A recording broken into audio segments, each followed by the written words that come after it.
কিন্তু রাজনীতিতে দয়া মায়ার কোনো জায়গা নেই। রাজনীতিতে রাজার খেলা, ক্ষমতার খেলা, ক্ষমতার দ্বন্দ্ব।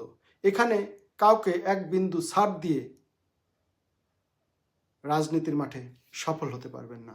যেই ভুলটা বিএনপি বারবার করে যাচ্ছে, আর যেই ভুলের সুযোগ এই এনসিপি এবং জামাত ইসলাম নিচ্ছে। এরকমভাবে তারা ছোট ছোট রাজনৈতিক দলগুলোকে আগে মাইনাস করে দিবে, তারপর তারা বিএনপির টুটি চেপে ধরবে।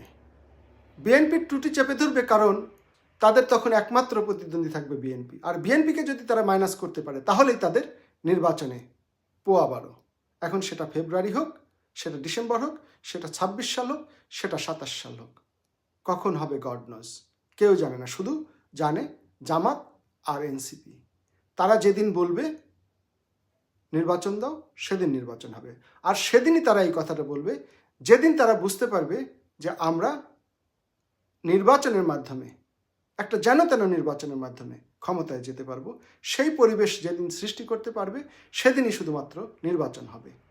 এ কারণে ফেব্রুয়ারিতে নির্বাচন হচ্ছে না। কথাটা আপনারা মিলিয়ে নিয়েন।